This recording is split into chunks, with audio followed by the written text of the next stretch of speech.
coming to you guys from my new office. It's a little echoey in here, as you might notice, because I've just finished painting it, and there's a whole lot more left to be done to it. I was hoping to have it done before I did my first video here, but I want to get started, so I'm going to be doing it in this very empty room. But today I have a really fun, well, I think it's fun, and hopefully you guys will too. And if you do like the video, please make sure to give it a thumbs up and subscribe to my channel. Don't forget to subscribe to keep up with all of my videos. So what I'm showing you guys today is how to take this big sort of strange jumble of materials here, and I want to show you guys how to turn it into this really awesome sort of industrial slash farmhouse type shelf for, I'm putting it in my bathroom, but you guys can really do it anywhere you want. So yeah, I want to show you guys how to do that. I'm really excited to get started on it, so let's go check that out. Here I am in the bathroom, which is where I am choosing to mount my shelves. If you're using this for another area in your house, it's basically the same direction. You just want to find a center point where you can measure things off of and then mount everything based on that center point. For me, I'm going to be centering my shelves above my toilet. So first I have to find the width of my toilet, which is 20 inches, and my boards happen to be 20 inches as well. So the only thing I really need to do is figure out how much space I have between my tiling for my tubs around and the toilet itself, so then I can figure out where to start those 20 inches. So further up on the wall, I've already done that, so I'll just adjust my camera so you guys can see that. Okay, so now I've got this part in view, and I just want to mention that you do see a bit of a mess here on the wall. That's because the previous owners had stuff mounted on the wall. They filled the holes, and we were left with the holes, and we could paint it. They did leave us paint to paint it, but I want to paint this room a different color. I don't love this color, and I want to paint this room a different color to go with the rest of the decor that's going to be happening in here, so I am not painting that right now. Just please try to imagine that this is a beautiful, nice, clean wall with no holes and no fills and everything like that, so please ignore that. Okay, so back to the task. So as you can see here, I found my center line, and I've measured out 10 inches from the center to here. So this is where my board should start, and then 10 inches from the center point to here. So that's where my board should end. This is the line where I want my top shelf to sit, so that I have enough space just above for things to sit without it being too high up. So this is where I want my top shelf to be sitting, so I went ahead and drew a line. Now when you do this, what you want to do is figure out where you want your shelf to sit, and take your level and just line it up until your bubble is centered, so it's level, and then just draw a line straight across underneath your level, so that based on this line they should be level, but we will do some checking later on as well. So the next thing you're going to need to do is start mounting your flanges that all the rest of your pieces will attach onto. So here is one flange. You've got your line for your top shelf, and you want that board to sit on top of that line. So you need to line up the top curve of the inner thread with that line, so that this is where your support is going to come out and your shelf's going to be on top of there. So then your board should line up or pretty closely to that line. So you know that's where you want that to line up. And then you want this edge of this flange not to be lined up with the edge of your board. You want it to sit in about 1 inch. So I just kind of eyeball it, but if you wish, you can just take your measuring tape and then that will give you your 1 inch.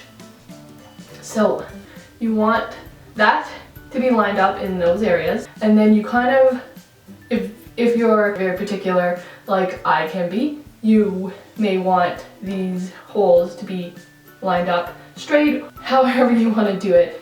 As long as this is lined up and this is lined up 1 inch in, then you're good to go. So the next step is just taking your pencil and tracing those circles for your where your screws are going to go, or your anchors. Now that's the other thing we need to talk about. You'll want to, if you have a stud finder, you'll want to just run it along the wall to find out if you're working with any studs. If not, you're going to need to use anchors. I do not have any studs in those 2 areas where I'm going to be drilling. The stud seems to be right here in the center, which is not where I'm going to be adding support. So if you don't have a stud finder, another older trick you can use is just to sort of start knocking on the wall. You can hear the hollow points and you can hear the more solid points. So I'll just demonstrate that really quickly here for you. Here. So you can kind of hear that that's hollow. And then when you get to the center where the stud seems to be, you can hear that it's more solid. So that sounds very different. So the stud seems to be here, and I'm going to be drilling here. So I'm going to go ahead and install 2 anchors. I'm going to do them opposite one another, and so I am going to drill all 4 holes, but I'm only going to install 2 anchors per flange.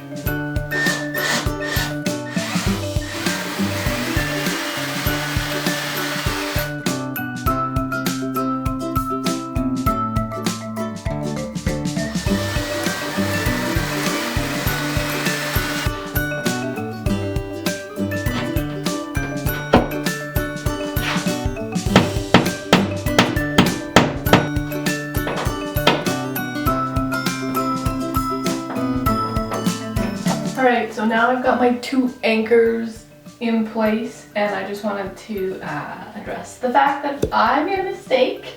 I drilled these holes too big, forgetting that I wasn't putting anchors in them.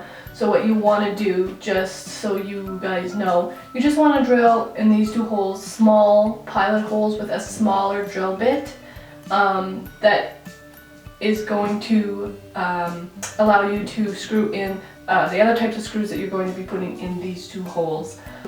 So once you have your anchors in, then obviously you're just going to put your flange up there, and then you're just going to screw it in place.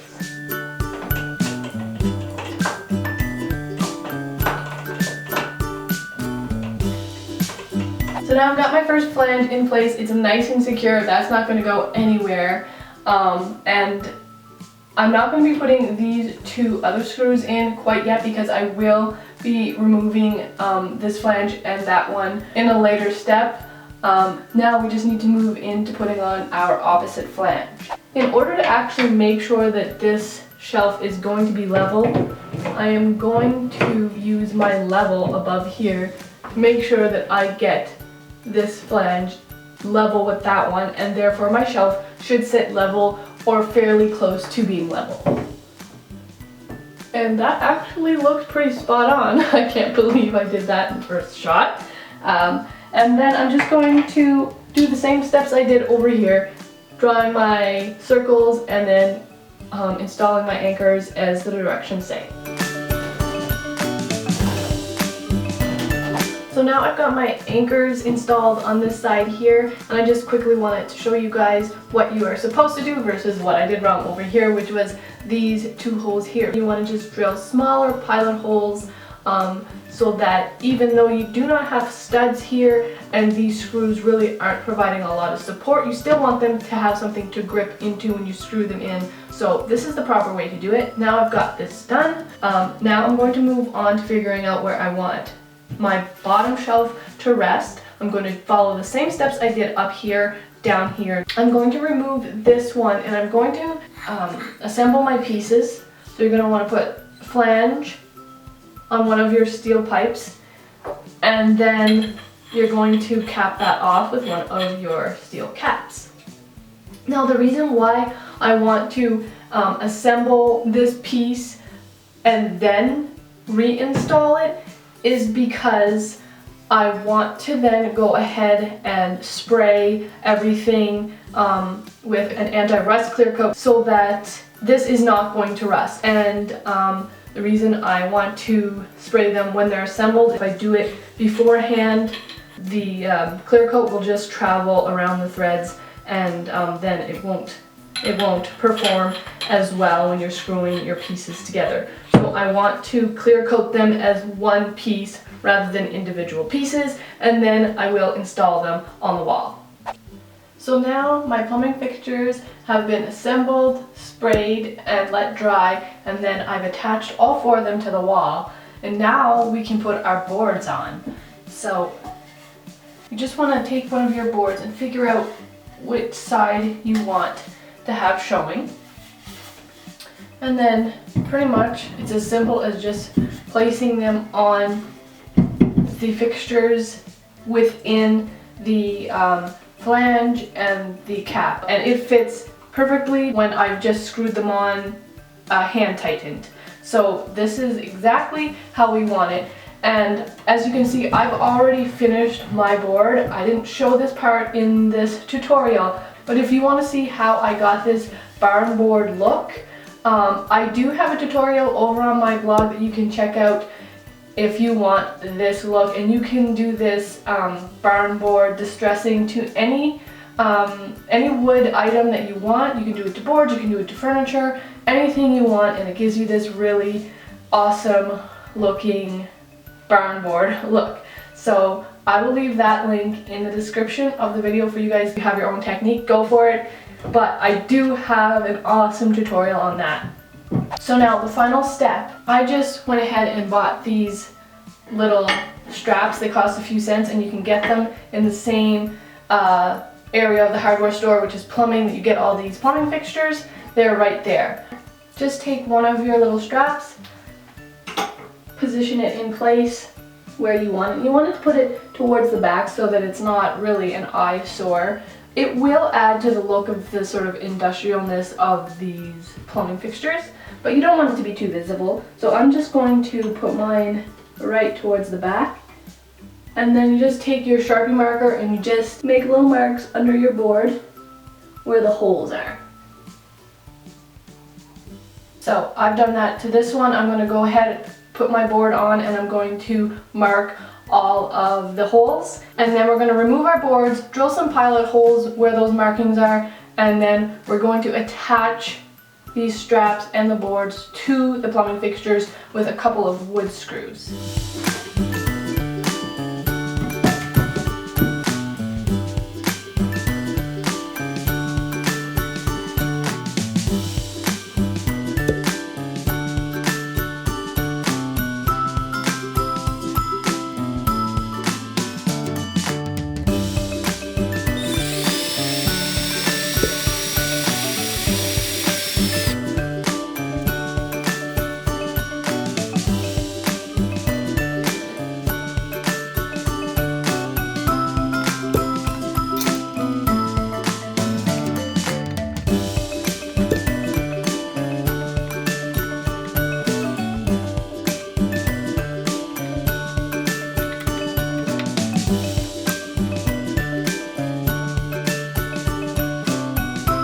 So there we go, now everything's installed, we've got the straps on, and you can see how nice and sturdy these shelves are. They're not going to get bumped or banged, and nothing's going to fall off of them now.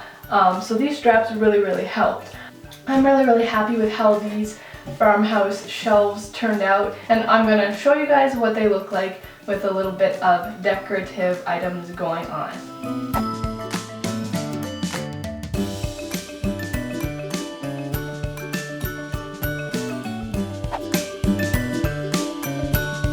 That's it for this video, guys. I hope that you liked it. As I said, like, subscribe, do all those good things. I hope you have a super awesome day, and I'll see you guys again in my next video. Bye!